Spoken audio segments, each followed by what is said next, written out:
अस्सलाम वालेकुम स्टूडेंट्स, मैं हूं बाबर मुमताज और सबसे पहले वेलकम करता हूं आपको e school only for YouTube channel पर। तो स्टूडेंट, आज हम 10th क्लास की फिजिक्स के चैप्टर नंबर 14 के न्यूमेरिकल्स करेंगे। तो स्टूडेंट्स, ये प्रॉब्लम्स को आज हम हल करेंगे। तो अब स्टूडेंट, चैप्टर नंबर 14 की 14.1 प्रॉब्लम की हम सबसे पहले स्टेटमेंट को पढ़ेंगे और फिर उसको डायग्राम बनाकर समझेंगे और जो गिवन डाटा स्टूडेंट्स उसको फेच करेंगे और फार्मूला लगाएंगे। उसके बाद सिंप्लीफाई करके हम अपनी प्रॉब्लम का हल निकाल लेंगे। अब स्टूडेंट्स, हम चैप्टर नंबर 14 की 14.1 प्रॉब्लम की स्टेटमेंट्स पढ़ते हैं।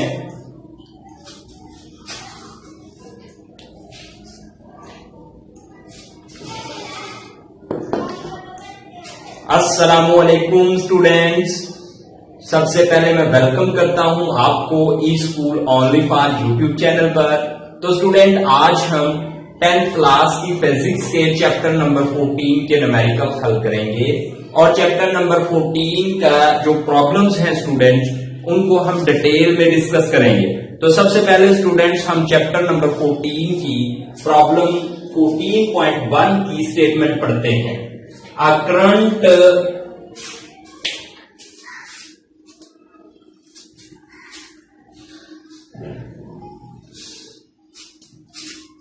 अस्सलामुअलैकुम स्टूडेंट्स, मैं हूं बाबर मुमताज और सबसे पहले वेलकम करता हूं आपको e school only for YouTube channel पर।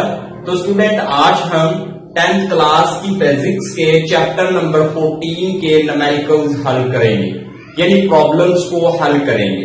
तो स्टूडेंट, चैप्टर नंबर 14 की हर प्रॉब्लम की स्टेटमेंट को हम गौर से पढ़ेंगे और फिर डायग्राम की मदद से उस प्रॉब्लम को समझेंगे और समझने के बाद स्टूडेंट्स हम लोग जो गिवन डाटा है उसको निकालेंगे, फिर फार्मूला सोच के उसमें कीमतें दर्ज करके सिंप्लीफाई करेंगे और एंड पे स्टूडेंट्स हमारी प्रॉब्लम का हल आ जाएगा। अब स्टूडेंट्स, हम अपने चैप्टर नंबर 14 की 14.1 प्रॉब्लम की स्टेटमेंट को पढ़ते हैं।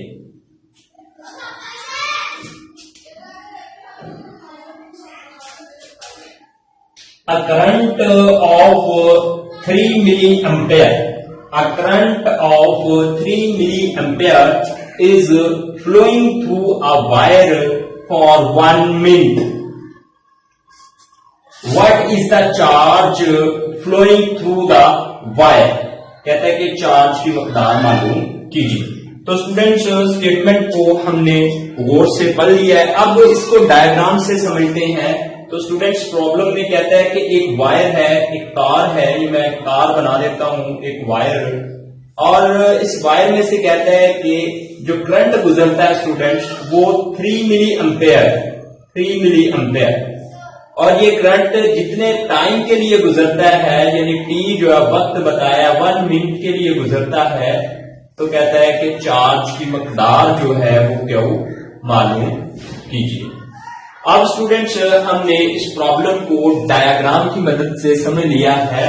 तो अब डाटा स्टूडेंट्स यहाँ पे जो गिवन है हमारे पास वो स्टूडेंट्स लिख लेते हैं। तो यहाँ पे गिवन हमारे पास करंट है, इलेक्ट्रिक करंट, और वो स्टूडेंट्स है 3 मिली एम्पेयर। अब स्टूडेंट्स याद करें, जब हमने इलेक्ट्रिक करंट पढ़ा था तो करंट का एसआई यूनिट एम्पेयर था, और एम्पेयर के साथ जो ये इजाफी हर्फ आ गया स्टूडेंट्स, ये परिफिक्स है, और इस परिफिक्स की जो वैल्यू है वो 10⁻³ है। तो हम इस परिफिक्स यानी मिली की यहां पे कीमत दर्ज कर देते हैं 10⁻³ एम्पेयर। उसके बाद स्टूडेंट्स, जो यहां पे दूसरी गिवन बात है वो है वक्त, यानी टाइम गिवन है स्टूडेंट्स, और टाइम 1 मिनट बताया गया, 1 मिनट। तो याद करें स्टूडेंट्स, वक्त का हमने एसआई यूनिट पढ़ा था कि वक्त का एसआई यूनिट जो है वो सेकंड होता है, और हम जानते हैं कि 1 मिनट में 60 वेरी गुड सेकंड होते हैं। तो वक्त जो है वो 60 सेकंड आ गया। उसके बाद स्टूडेंट्स, चार्ज की मकदार कहता है मालूम करें, चार्ज की मकदार ये हमने फाइंड करनी है। तो अब स्टूडेंट्स, हम इस प्रॉब्लम का सोल्यूशन निकालते हैं। यहाँ पे सोल्यूशन, तो स्टूडेंट्स थोड़ा सा सोचे कि हम लोगों ने इलेक्ट्रिक करंट को पढ़ा था, कि किसी क्रॉस सेक्शनल एरिया में से गुजरने वाले चार्जेस की शरह को इलेक्ट्रिक करंट कहते हैं। और उसका हिसाबी फार्मूला स्टूडेंट्स हमने देखा था कि I is equal to charge over वक्त। तो स्टूडेंट्स अब इसमें देखिए हमारे पास इलेक्ट्रिक करंट है 3 टाइम 10 की पावर -3 एम्पेयर कीमत दर्ज कर दी। क्यू जो है वो चार्ज हमने स्टूडेंट्स मालूम करना है, वक्त जो है वो 60 सेकंड है। तो स्टूडेंट्स यहाँ पे हम चार्ज को फाइंड करना चाहते हैं और हम जानते हैं कि किसी मसावात को अगर एक ही नंबर से मल्टीप्लाई कर दें या डिवाइड कर दें तो उसकी कीमत पर कोई भी फर्क नहीं पड़ता। तो लिहाजा यहां पर इस मसावात को हम दोनों तरफ 60 यानी 60 से मल्टीप्लाई कर देते हैं। तो स्टूडेंट जैसे ही हम 60 से मल्टीप्लाई करेंगे तो हमारे पास कुछ इस तरह से इस इक्वेशन की फॉर्म आ जाएगी। अब स्टूडेंट्स ये 60 से कैंसल और क्यू हमारे पास आ जाएगा स्टूडेंट्स। क्यू जो है जब हम क्यू जो है ये हमारे पास आ जाएगा यानी चार्ज की मकदार स्टूडेंट्स हमारे पास आ जाएगी। हम 3 को 60 से मल्टीप्लाई कर देंगे 180 टाइम 10 की पावर -3। अब स्टूडेंट्स देखें जो चार्ज होता है उसका यूनिट SI कोलम होता है, तो यहां पे कोलम लगा देंगे।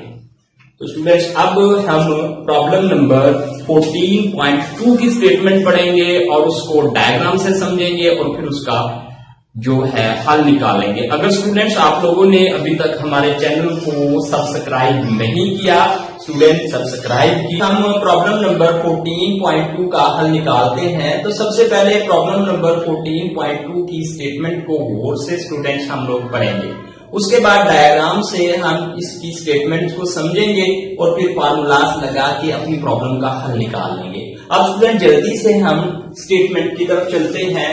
Eight 1 lakh how much current flow at 1 lakh ohm how much current flow through your body if you touch terminal of 12 volt battery if you is beat so that resistance is only 100 ohm, how much the current would you receive from the same battery। तो students problem को हमने समझ लिया, understand कर लिया। अब diagram से इसको मजीद अंडरस्टैंड करते हैं स्टूडेंट्स। देखिए कहता है कि एक बॉडी है जो कि खुश्क है और 12 वोल्ट की बैटरीज को जब छूती है तो उसमें से करंट गुजरता है, उस करंट की मकदार मालूम करें। जबकि खुश्क बॉडी की रेजिस्टेंस 1 लाख ओम है। अब इसी प्रॉब्लम में दूसरी सिचुएशन स्टूडेंट्स कहता है कि ये बॉडी जब गीली हो जाती है, गीली, ये जिस तरह से मैंने यहाँ पे एनिमेशन ड्रा की है, बारिश हो रही है, अब बारिश में ये बॉडी गीली हो चुकी है और जब ये गीली बॉडी किसी बैटरी के टर्मिनल को छूती है तो उसमें से गुजरने वाले करंट की मकदार कहता है मालूम करें। अगर बैटरी सेम हो लेकिन रेजिस्टेंस गीला होने की वजह से इस बॉडी की कम हो गई है, 1 लाख से कम होकर 1000 रह गई है। तो आप स्टूडेंट्स प्रॉब्लम का हम गिवन डाटा देखते हैं जल्दी से। गिवन डाटा तो स्टूडेंट जो यहाँ पे गिवन बातें हैं यानी खुश्क बॉडी की रेजिस्टेंस बताई गई है और वो है 10 की पावर 5 ओम। उसके बाद स्टूडेंट्स खुश्क बॉडी में से गुजरने वाले करंट की मकदार हमने मालूम करनी है। उसके बाद बैटरी बताई गई है वो 12 वोल्ट की है, ये वाली। अब स्टूडेंट दूसरी सिचुएशन में रेजिस्टेंस बताई गई है R इज इक्वल टू 1000 ओम और उस बॉडी में से गुजरने वाला करंट हमने मालूम करना है। उसके बाद स्टूडेंट्स बैटरी जो है वो 12 वोल्ट की है, ये वाली। तो अब स्टूडेंट्स याद करें, ओहम ने हमें एक बात बताई थी, एक फार्मूला हमने ओहम का लॉ पढ़ा था कि अगर किसी कंडक्टिंग बॉडी का टेम्परेचर और उसकी फिजिकल स्टेट तब्दील ना हो तो उसमें से गुजरने वाला करंट रेजिस्टेंस के डायरेक्टली प्रोपोर्शनल होता है। तो स्टूडेंट इसको तो याद करें स्टूडेंट्स, ओहम ने हमें एक बात बताई थी, हमने इसको अच्छे तरीके से अंडरस्टैंड भी किया था कि किसी कंडक्टिंग बॉडी में से गुजरने वाला करंट उसके अतराफ पोटेंशियल डिफरेंस के डायरेक्टली प्रोपोर्शनल होता है जब कंडक्टर की फिजिकल स्टेट और टेम्परेचर तब्दील ना हो। तो यहां से स्टूडेंट्स हमने फार्मूला अखज किया था ओम का लॉ, वो ही हम लगाएंगे ओम का law, V is equal to I time R। तो स्टूडेंट यहां पे अब हम कीमतें दर्ज कर देते हैं। V 12 वोल्ट की बैटरी है और करंट हमने मालूम करना है जबकि रेजिस्टेंस 10 की पावर 5 ओम।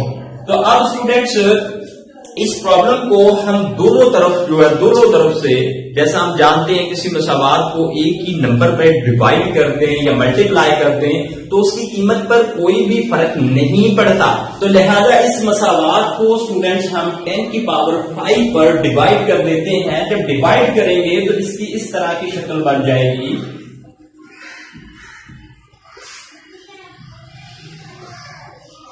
तो अब स्टूडेंट 10 की पावर ये इससे कैंसिल हो जाएगा, I is equal to 12 time 10 की पावर -5 एम्पेयर आ जाएगा स्टूडेंट्स।